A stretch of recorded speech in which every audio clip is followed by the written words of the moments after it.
feel like travel is something that I used to do a lot before kids. And then as I had kids, it just got more complex and therefore limiting in certain ways. And it's one of the reasons, there are a lot of reasons I started my own PR agency, but it was one of the reasons where I wanted to go on trips where it was like an offsite with your team, but I had to say no because I had babies at home and it was too hard and it was painful.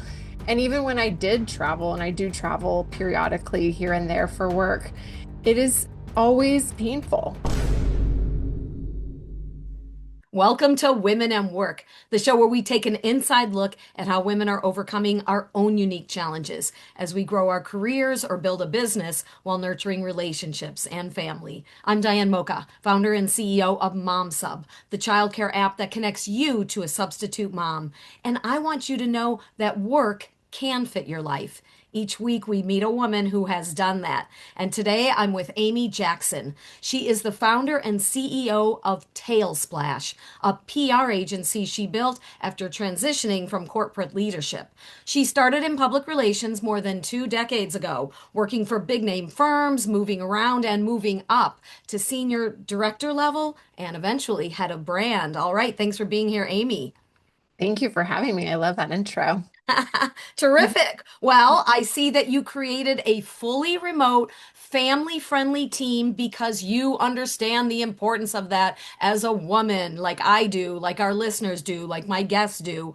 And with PR being dominated by women, I wonder if you encountered bosses who also understood that, or maybe some who didn't. So I want to know to start with, what do you think has been the biggest challenge in your career, specifically because you are a woman? Oh, that is a big question. Okay, so I think the biggest challenge is honestly travel. I feel like travel is something that I used to do a lot before kids. And then as I had kids, it just got more complex and therefore limiting in certain ways. And it's one of the reasons, there are a lot of reasons I started my own PR agency, but it was one of the reasons where I wanted to go on trips where it was like an offsite with your team, but I had to say no because I had babies at home and it was too hard and it was painful.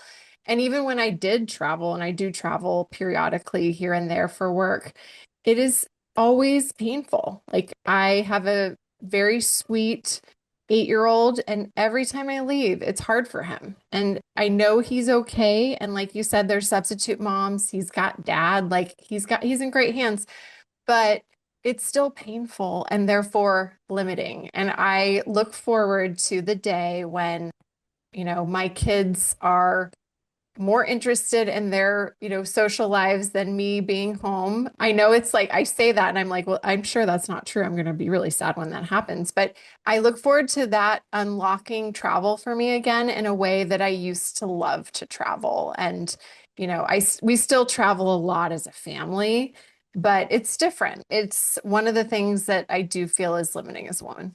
Hmm.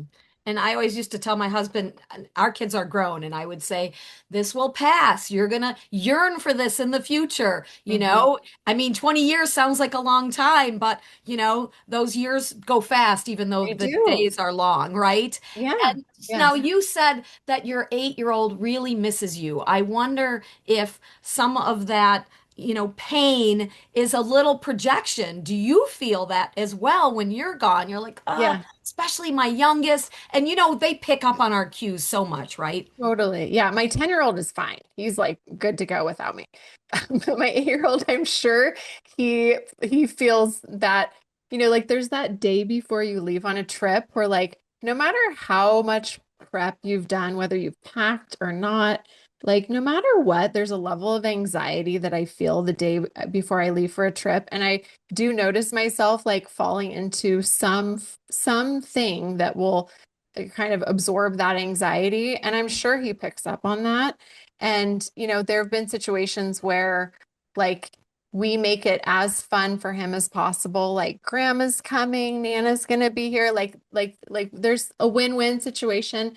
But you're right. Even when I do leave, I still feel that tug when I'm on my way to the airport, and And then once I'm there, I'm usually fine. But there is that moment where you're like by yourself, like in the Uber, and you're like, what am I doing?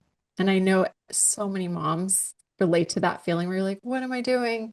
But then you get there and you're like, it's worth it. It's worth it. There's nothing better than being in person. Like, we've had, clients we've worked with remotely for years that, when you finally get the opportunity to be together in person, it's the best.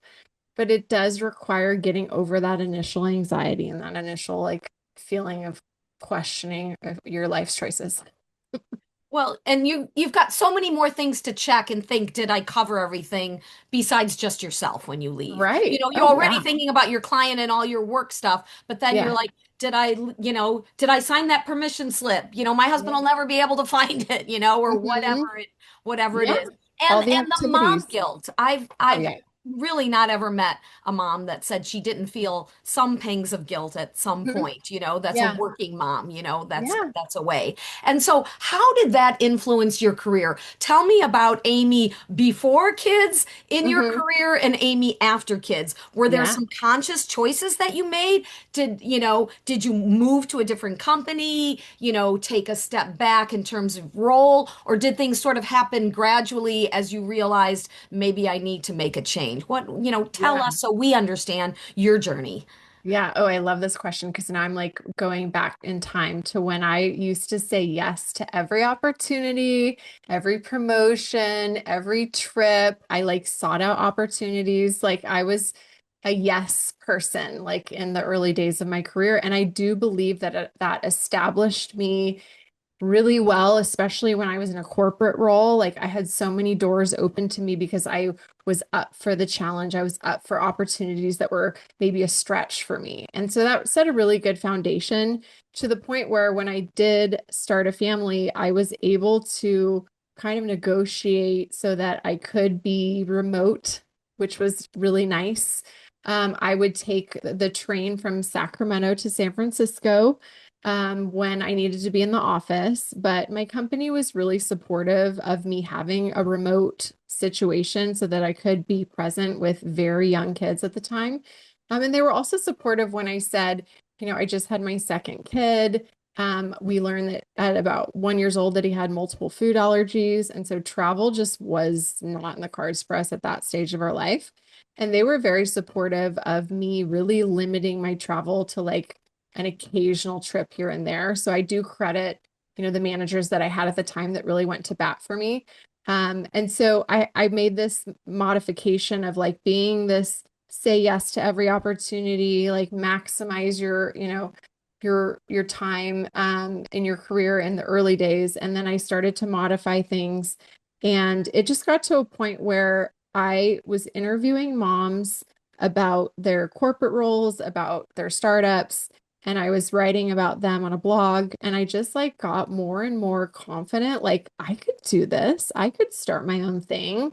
And then when there was like a natural transition in my corporate role as a result of like kind of teams moving around as they do, I thought, I think I can do this. I think I can build a company while having young kids. And I had the support system in place that I could do that. But then I also had moments and seasons where I had to kind of modify the amount of hours I had to work in a given day. And that's still happening because now my kids are at the age where they play sports after school. And so, it went from like preschool hours to, um, elementary school hours to now we have sports in the afternoon. So, like, I'm still modifying my work hours, but I do feel fortunate that we're in a time where you can do a lot on your phone. You can do a lot in your car. You can do a lot with AI. You can do like, there's so many things that have gotten easier that weren't available when I was first contemplating having kids. And I do feel like that, things really have become easier for working moms in the last 10 years. Yes, although we know it is still very There's difficult. still lots of Yes, obstacles, but but take advantage of the resources out there. Before we yeah. jump into this journey of starting your own company, I want to unpack some of the things you talked about. You Hmm. talked about the flexibility in Hmm. your workplace, and I Hmm. wonder if you think that that was a direct reflection of going into an industry dominated by women, where a lot of the bosses, people making the decisions, people that you were working with to make these adjustments for remote or whatever, were women. If you think that had an influence, and if women are worried about that, that they consider that before they decide on the field they go into. So at that point in my career, I was working for a large tech company, so it wasn't Ah, female dominated. okay. I did have managers like that were, I would say, a mix of men and women.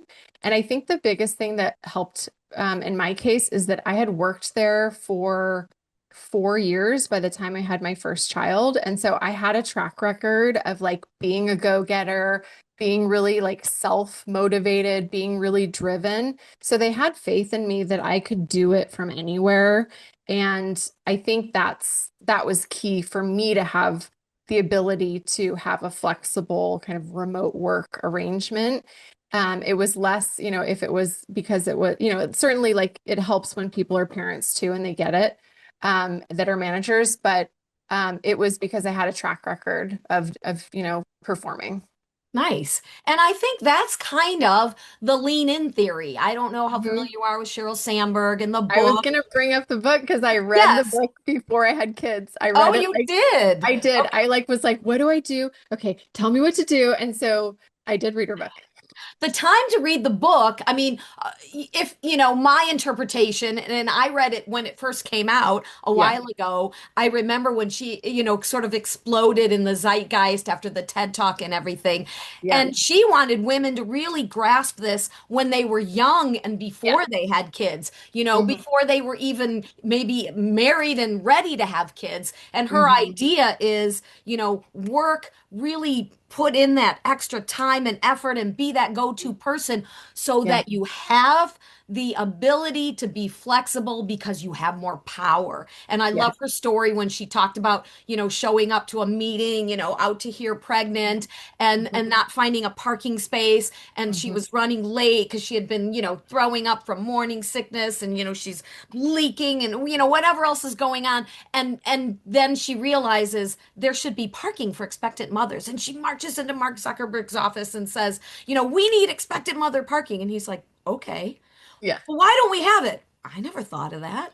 She's like, yeah, I guess I never did either. yeah, And she's like, you have the power, just do it. So yeah, that's the point, the power. We yeah. need the power. Or, Hmm. and we need people in those positions of power who understand, but they're going to take us more seriously, like you said, when we show we are the go-to person. But there's a lot of pushback among young people nowadays because, there's this whole idea of, I don't want to wait until I have a family to have work-life balance. Like, I want to protect my boundaries and my mental health now. And, why do we as women have to do that? But I do think it's a good lesson to understand, it's all about sacrifices and choices. So you made this choice, maybe not even knowing you were doing it, but that was your A-type personality, right? I'm going Yeah. to be the go-to person. I love what I do. Why wouldn't I just do it all and do it at the best I can, And then it set the groundwork for you to be able to control your destiny Mhm. as a parent when things started changing and you weren't that go-to person. So I Mhm. wonder if that was hard for you to adapt to, because I know I had trouble with like letting go of the whole perfectionism and oh my Mhm. gosh, I can't even do my career the way I want to anymore and the Yeah. way I used to. So how Yeah. did you deal with that? Yeah, I mean, that's one of the reasons I started a blog because writing for me was like therapy because it was like really difficult to adjust to, not being able to say yes. And even when I did say yes, how hard it was. Like I wrote about my first business trip after I had my 10-year-old. Luckily I had my mom and my mother-in-law like nearby. So my mom actually like came on business trips with me a couple times, which was really awesome. But the first time, and it's like a fun memory, but the first time I traveled without him, I was like, I had my pump with me and I had to leave the like convention center where we were having like a sales offsite or something.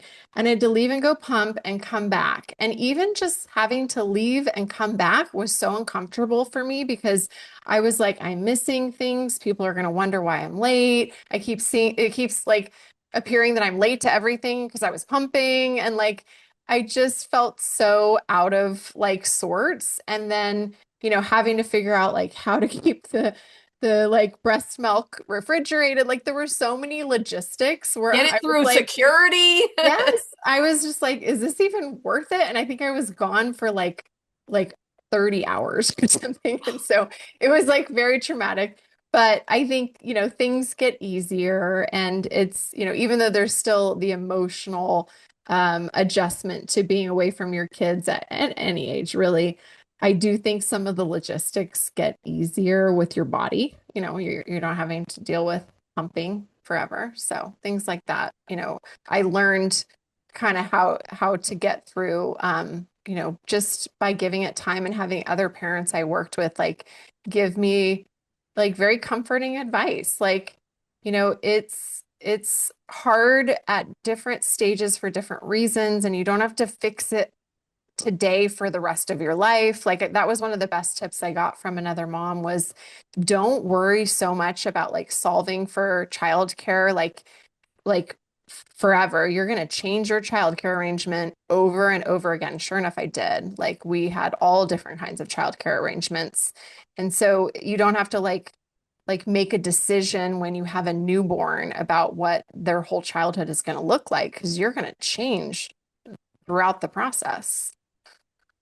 I want to hear about that, Yeah. because that's an area I'm very interested in, obviously. Mhm. Did you think that you had a plan when your first Yes. one came along? This is Yes. going to be childcare. I found this Yeah. daycare. It's going to be the Uh-huh. whole time. And then they'll go to Totally. school, and then this will Uh-huh. happen, and Nana will be here.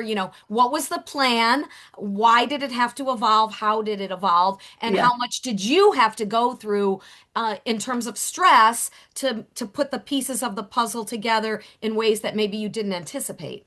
Yeah. That was a wild time. I was the type A mom who, like, while I was on mat leave, I was visiting different daycares.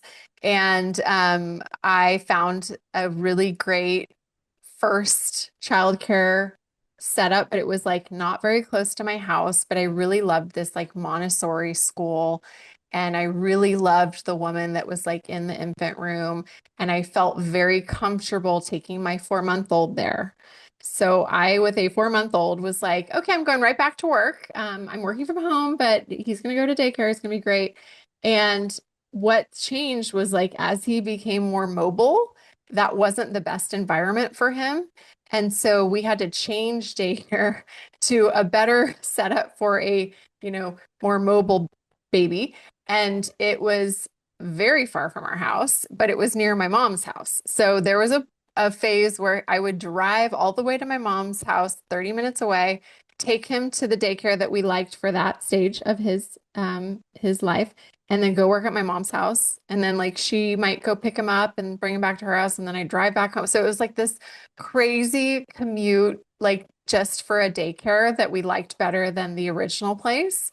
So that was like another 6 months probably or Oh, and more. it only lasted 6 months? Yeah, because then we moved. So Oh, to like to go to a find a bigger new house? Like, we were in like a cool like urban neighborhood, and then ah, as soon as he turned one, it was like not working anymore. And so we moved to the burbs. We never thought we would move to the burbs. We never thought we would get a minivan. That happened too.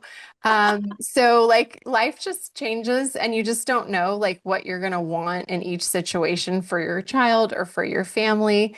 And so we ended up changing like childcare like probably like 3 or 4 times in his first like 2 years of life. before you even had the second. Oh, yeah. And then luckily with the second, we happened to have somebody that was coming over to our house to do chores for a couple hours a day, like a part-time gig. And she was like she was also working for another family. And then right when I was about to have my second baby, she stopped working for the other family. And so I was like in the middle of trying to figure out what we were going to do. And she's like, I'm available. So it just worked out that she was available to nanny after I wrapped up mat leave the second time. And she has been part of our extended family ever since. So she really was the nanny for the boys up until last year. Full time until they went to Not school. full time. So when the boys went to school, she wasn't full time anymore, but like she got us through all those transitions, like through preschool and the So she beginning of started full elementary time. school. She When she started full when she time said when I'm available, she's like, I can do this full time. yeah, when he was a little bitty baby, she was full time. And then as he went to preschool and then elementary school, she kind of cut back her hours, but she still comes and stays with the boys when we travel, like my husband and I travel. So it's fun to have her as part of the family. You hit the lottery. We hit the lottery. So Yeah. you didn't have to make dozens of calls and screen all kinds of people, and this Mhm. person was sort of fell in your lap. So there's a little lesson. You had someone that was helping around the house, you Hmm. know, and Hmm. you didn't hire them as a cleaning person, but they were more like a Like mother's a helper. like a mother's helper, like a household helper. Yeah. Household helper. So Yeah. that's a good on-ramp, you know? If Mhm. you're thinking that you might even consider a nanny, try a Mhm. household helper, a mother's helper, and then that person could eventually transition. And they Yeah. weren't somebody going off to college or you didn't lose She them had to already raised her own kids. Like she was, Oh, that's what yeah. I had a grandma type. Yeah. Oh my gosh. Yeah. I had great experience with a grandma type who stayed with Yeah. us for 8 years because she was kind of semi-retired, wanted to Yeah. kind of focus on one family. When our Yep. hours and days changed, she could accommodate, you Yeah. know. Yeah. Oh, yes. And now so many people, come to us and say, I want someone young that can keep up with the kids. And I'm like, but you'd be surprised how much an older person who's gone through raising children can keep up. Yeah. We had a grandma type who would be out there kicking the soccer ball, throwing the football, pitching the baseball to the Yeah. kids, Oh, yeah. and she was very active with them. Yep. But you said something I wanted to ask about for our listeners. You talked about how you heard from others things would get easier. And then you made this decision you didn't expect to move to the suburbs to get a minivan. Was a lot of that because you recognized it did make life easier? Was there a part of you that like was almost like stubborn, like, no, we wanted to stay in the city. I want to be in this environment. Did it take Mhm. a little longer than you think it should have? And what would you say to people that are conflicted and they're like, yeah, I see the value of making life easier, but I don't know if I want to compromise on like this life that I love, this urban life that I love, this Mhm. non-traditional family life. Yeah, I think you just make trade-offs. Like there is something to be said for, if you have family that you can live near, like for those early years, especially when they're really little, like that can be really helpful. And so if that means, moving out of a big city that you love, it might be worth it because it's going to make it easier when you want to go on a date night or you want to go on a trip or you want to just get a little help, an extra set of hands. If you like, something happens and you aren't, able to take care of your kids, like having an extra set of hands is worth, leaving a situation that, maybe you love it, but it's a struggle to not have the help you need. And so that's one thing, I would say is it is fun. I love a big city, but it is hard to raise kids. It takes a lot. And I have friends that live in New York with kids and live in LA with kids and other cities. And it takes more, like you have to logistically plan for getting across town, in rush hour and things like that. So you can do it. It's just going to be harder. And so we just chose a path of, less resistance that allowed us to be close to family, have a little more space. And it was amazing going from, a smaller house with one kid to a bigger house with two kids and then outgrowing that. Like it's just, you don't realize how full a house will feel as your kids are running around and running into things all the time. So you kind of start to outgrow the size of urban living pretty fast with two boys, at least in my case. So And it's so hard as it is anyways. Like you said, if you can make your life easier, Hmm. to sacrifice some things that may not be as important as they once were, it could be a huge game changer. And I will tell you the side benefit, your kids bond with their grandparents in Yeah. ways you might never have expected. And it's going to be meaningful potentially for their whole life. I mean, Yeah. my son, spent years, once he got older, golfing with grandpa, bowling with grandpa. And now Yeah. that grandpa needs a little help, my Hmm. son's there to provide that extra help, I love so it doesn't all fall on me as Yeah. well. So Yeah. it's a beautiful thing to watch your kids bond with your parents in a way Yeah. that they have their own separate relationship, especially as they get older. I want to go Mhm. back to something you said about the people that you started talking to in the workplace who were Hmm. working moms who had kids older, who had already been through it. How Hmm. important was it to have those mom mentors, to find them, to be able to talk to someone who could relate what you were going through? Did it just sort of happen organically? Did you make an effort? And what would you recommend to moms who are in that situation and maybe in, a tech industry where there aren't a lot of them around? How do they find those mom mentors that can help them like they did for Yeah. you? Yeah. I think it's just having like a different perspective on who in your company might be a good person to get to know. So when you're younger, you're more interested in like making friends with your peers, I would say. As I became a manager, I stopped kind of having that goal of like, I need to be friends with everybody because the reality was I was managing people and you have to make tough decisions as a manager. And so there was a little different dynamic already in place.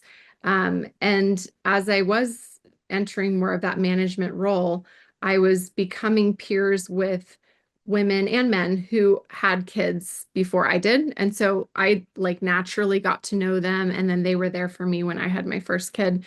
But if you don't have that in your workplace, there are so many wonderful organizations now and memberships that you can join that you can find those mentors. So it's become, I feel like, easier to find other moms virtually or in the city that you live, so that you can learn from them. Because even like, if you find women in the same industry as you or that are also building businesses or are at school, what regardless of how you find each other, you will be able to learn from, each stage of, childhood that they're in or that you're in, and you will each have different ways of doing things. Like I have been lucky to find a group of moms that are my closest friends here in Austin where I live now.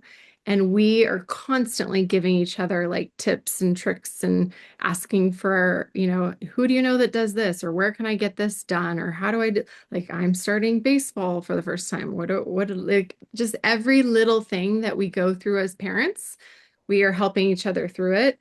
And, it's just funny to me, like, when I look back at, reading books like Lean In and like, looking at them as like a guide, like, how is it going to work? And then now we're all in all these like group chats with each other. Like, things have just gotten like so much easier in terms of communication and visibility with other moms than it was the case for me. And I can only imagine how much harder it was, a decade before that.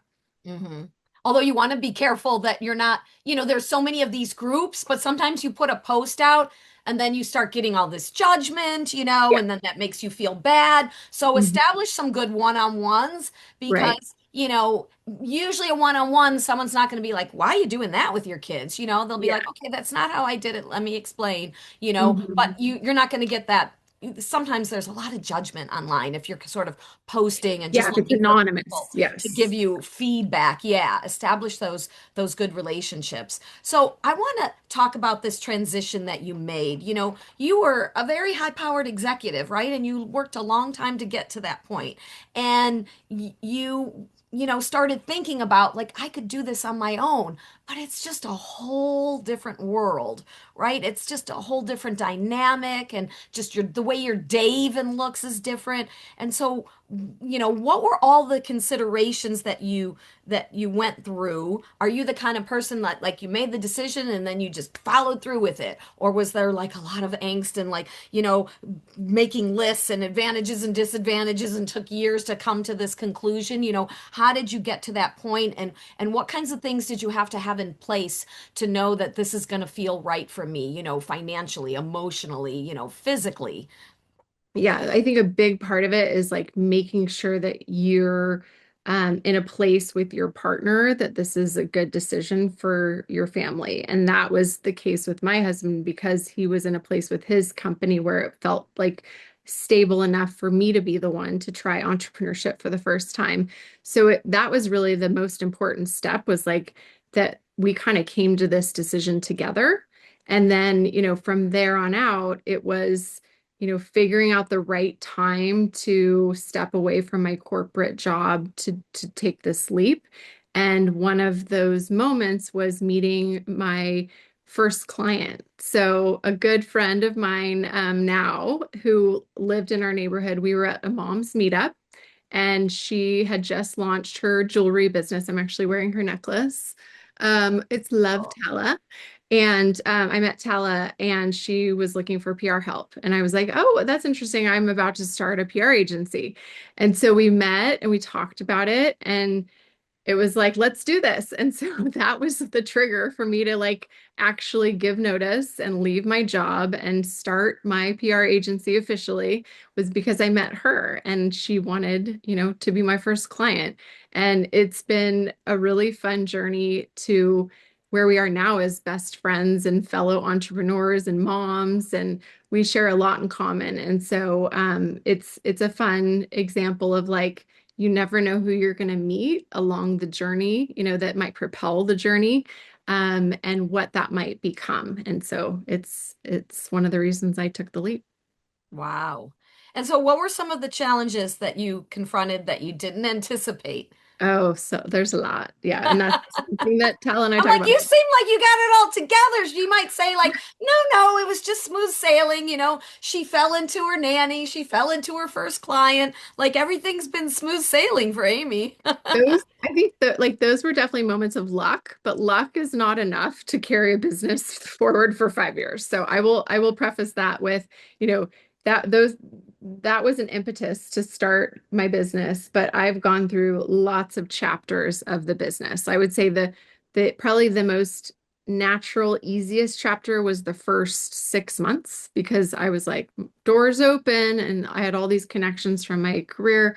And those were many of my first clients after I met Tella. So business just started to kind of grow organically through word of mouth. People I knew that were like, oh, well, my company needs a PR agency. And it was just me. So that was a good thing and a bad thing because on one hand, there was a temporary period where I didn't have our nanny. And so I was only able to work, when my kids didn't like need my attention and my focus.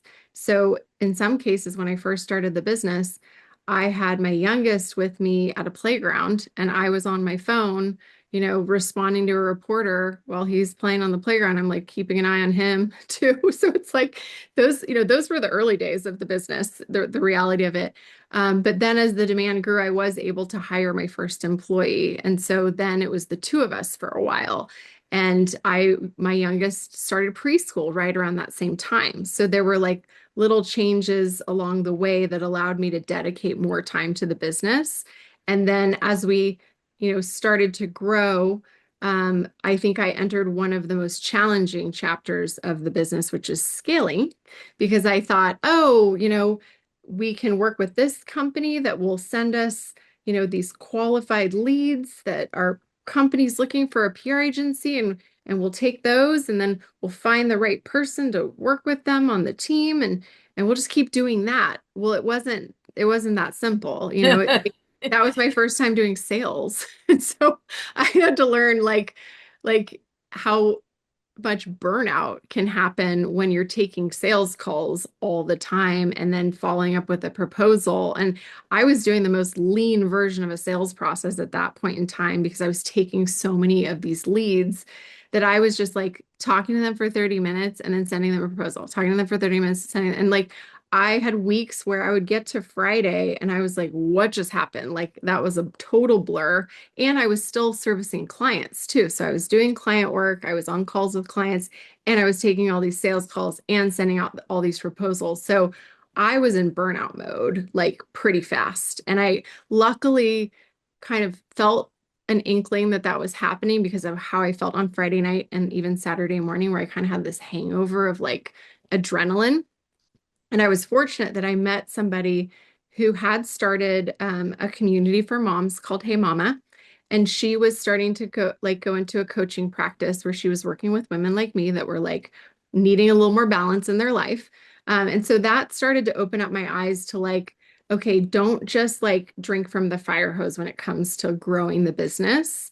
And so I started to like make adjustments in how I was trying to grow and at what pace.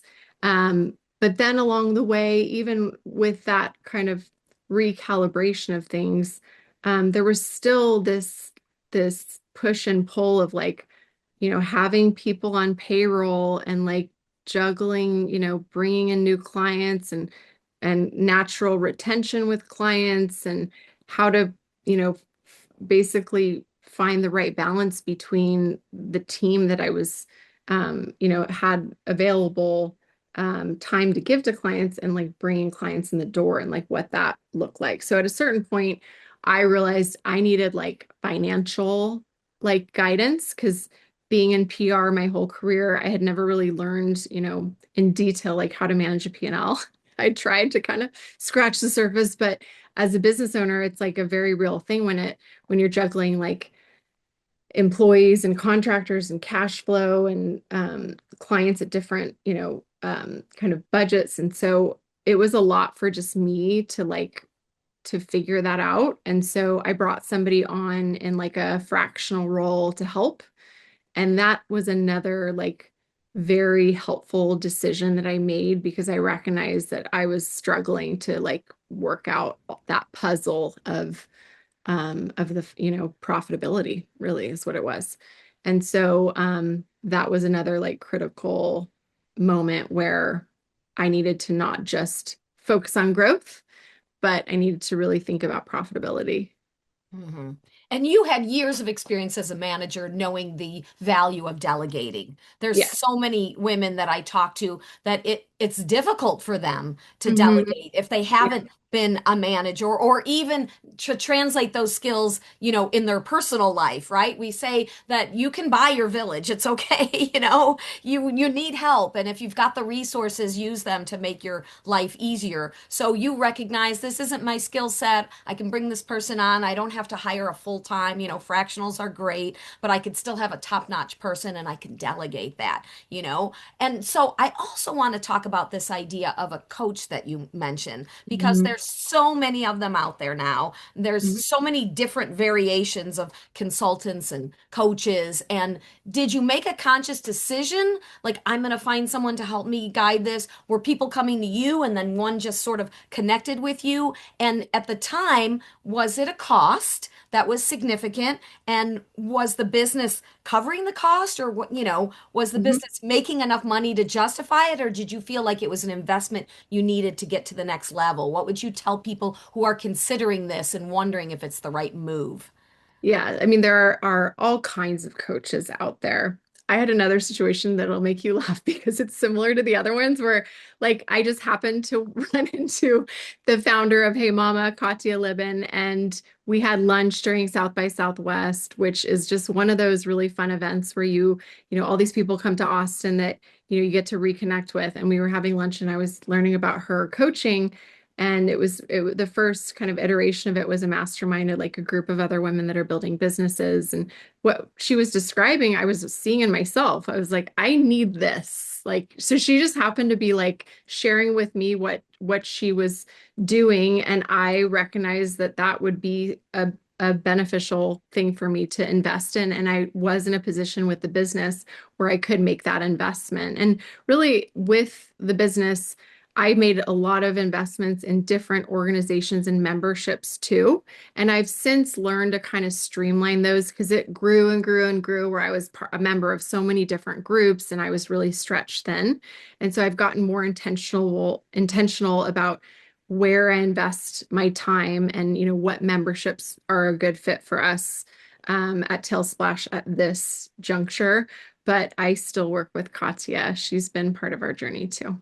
Awesome. How did you determine that? Which ones were right? I mean, was it a matter of I'll invest the time and money, I'll go to their meetings or, participate, and then I'll realize later, like, this isn't the right fit, because sometimes you can't really know by talking to one person, Yeah. going to the website, Right.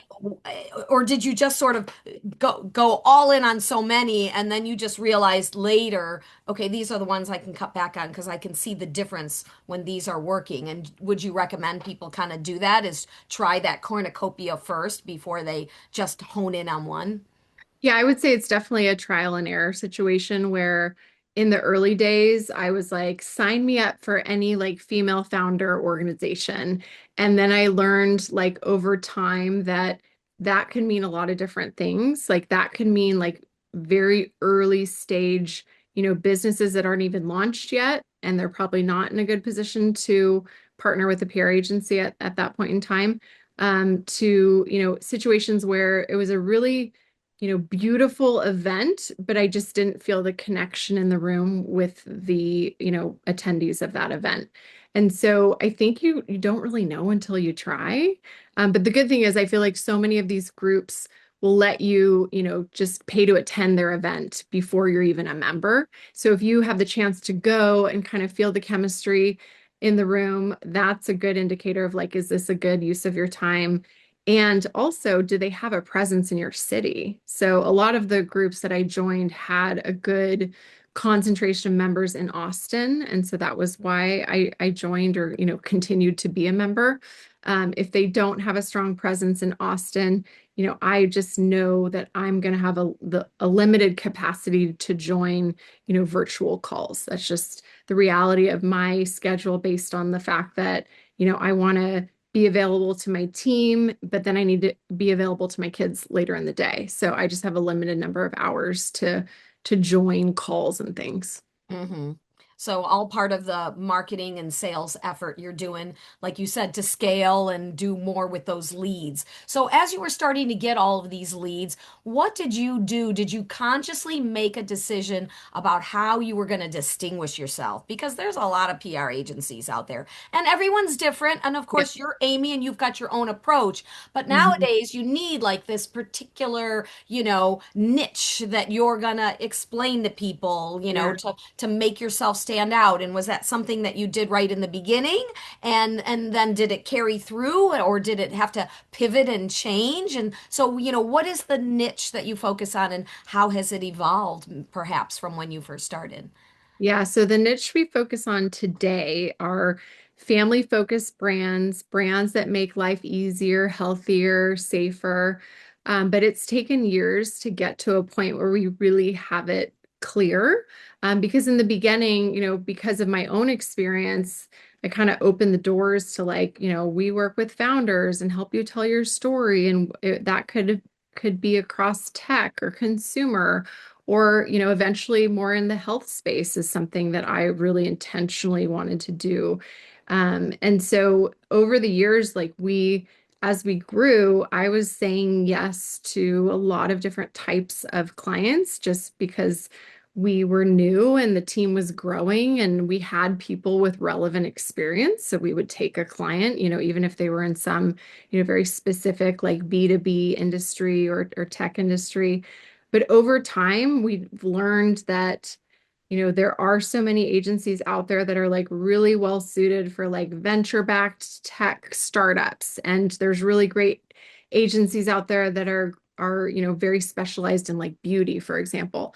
And so where we were most passionate as a team of primarily moms was, working with brands that we're a little more established. We're in a position to invest in a long-term relationship with us because those are the most fruitful relationships. And, the best situations for us have been referrals and people that we already know kind of coming to us or referring somebody to us. And so we stopped paying for leads at a certain point. Nice. Yeah. So what's your sweet spot? What kind of company in terms of size and and what they do and what their needs are, how Mhm. would you describe the kinds of companies that you help? Yeah. So ideally, there is a marketing team in place, and we are going to complement their marketing strategy with PR. So that's kind of the ideal scenario. We still work with founders, but there's a limit on how much time founders have to dedicate to PR. And if they're early stage, they're kind of limited on their ability to invest in a long-term relationship. So the ideal scenario is there's a marketing team in place, could be the brand team, it could be a comms or PR team, and we are an extension of that team. And we're taking what they're already doing internally and we're connecting the dots with journalists and podcasts. And so that's kind of the ideal arrangement. In terms of industry, I mentioned kind of a broad description around like brands that make life easier, healthier, and safer. But really, where we're very passionate right now is we are all women in, our 40s and heading into, perimenopause, menopause, and just thinking about women's health as a whole, is something that we are all personally passionate about. And that could be like a really great CPG product. It could be a great like apparel brand. It could be more of like a service or a healthcare provider. But that's what we're very passionate about. And we feel like the women in our orbit are also very interested in learning about women's health topics that we should all be thinking about as we enter those perimenopause and menopause years. Totally understand that and the need for that. And, when you're working with marketing teams, a lot of those teams are going to be handling the social media. Most people think of Mhm. PR as handling the traditional media. You talked Right. about journalists. I spent 15 years as a television reporter myself. So I Yeah. know how drastically the media landscape has changed and, how there's fewer and fewer people, watching the news, consuming their information from traditional sources. So I wonder how you even justify to some of these companies, especially run by younger people who say, PR and talk to journalists and like we don't need to do that. We can go directly to our customers, and what's the selling point now? That's Mm. probably a lot different than it was certainly when you got into the industry. Right. Yeah. I mean, if somebody doesn't inherently value traditional media, they're probably not the right fit for us, to be honest, because you can absolutely go to town on social media and do your own thing there. The way we talk about it when people are deciding like how much to invest from my marketing budget into PR versus social versus influencers versus ads, all the things, is, it's really about credibility and validation for what you are, sharing on your social channels or sharing in your marketing emails. Like it's that, you know, trusted media outlet putting their stamp of approval on you. And so if people inherently agree with that, then it's less of a hard sell of like, is PR important? And more of like, what's the right investment to make? But I think, they work really well together. And so, you mentioned the reach of traditional media kind of changing, but you put a traditional media clip on social media and it goes gangbusters. So, like, there's still value in that stamp of approval, that kind of inherent trust that comes with being featured by a more traditional media outlet. And when you share it on social or you share it in your other marketing channels over email, it's really effective. Do you think working with mission-driven type brands that traditional media has more impact because they're doing something that's beyond just, we want to sell more, right? We want to change people's attitudes. We want to have an impact on society, right? Mhm. We want to do something where even people who wouldn't be our buyers will have an awareness of an issue Mhm. that we want the whole world to know about. So how does that influence what you do, the companies that you work with, and what the ROI is for them and the KPIs are for what they're trying to achieve? Yeah, I think if there's an emotional connection to your product or your brand, that is going to help get journalists interested too. So, whatever that hook is, it's going to help with those PR efforts. So they will be more effective, more efficient, and you'll get better results at the end of the day.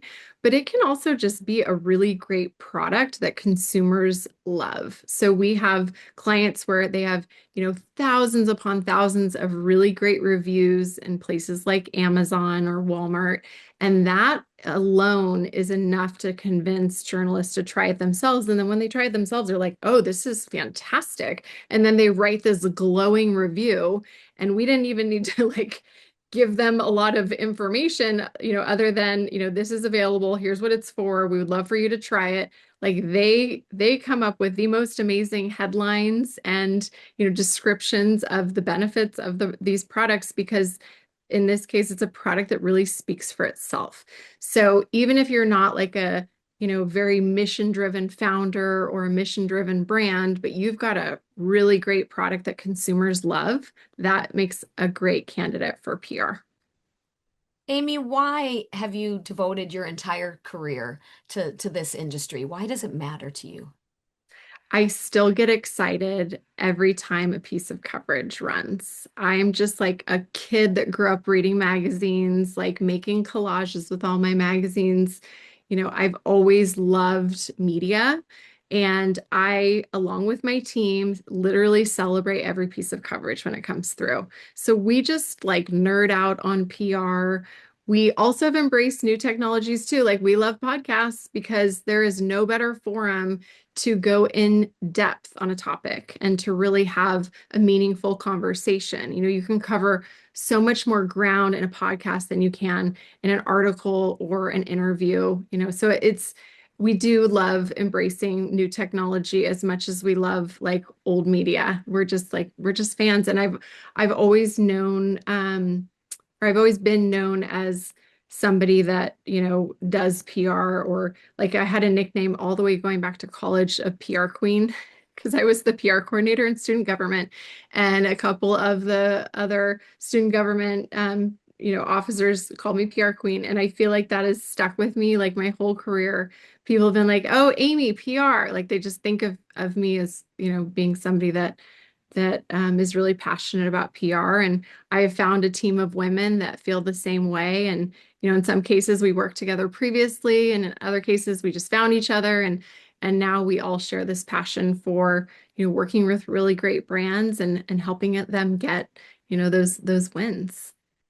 And you proudly wear that crown. Yes, I am the queen of PR. And we have dug deep in this podcast. And I appreciate, all the reflection you've done on your journey as a working mom and all the things that you've been through. I wonder, as one question as we wrap up, if you could go back to an earlier time and you knew then what you know now, what's something you would change in your career or your personal life? That's such a good question. I would say give yourself time because I was always in a hurry. I was always like looking to the next chapter. What's next? What's coming? Let me learn about it.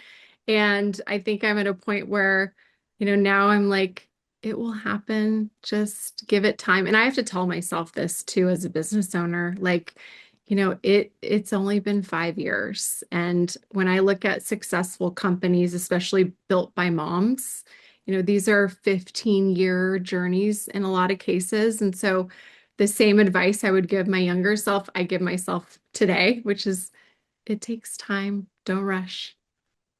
That's a beautiful message, and I thank you for all you revealed on today's episode of Women in Work. If you were inspired by today's story, remember to share it with a friend, leave a review, or subscribe to meet our next amazing guest. If you or anyone you know is struggling to find the right childcare, just submit your criteria and then watch a video interview with the ideal nanny who fits your family at momsub.com. That's momsub, like a substitute mom. Our mission is for you to get the help you need so you can discover what you want in life, pursue it with intensity, and fulfill your dream, reducing your stress, guilt, and self criticism, and increasing your calm, confidence, and clarity along the way. Remember, your career, your choices, and your success are yours to define. So keep pushing boundaries and spreading your love and encouragement to other women who need it.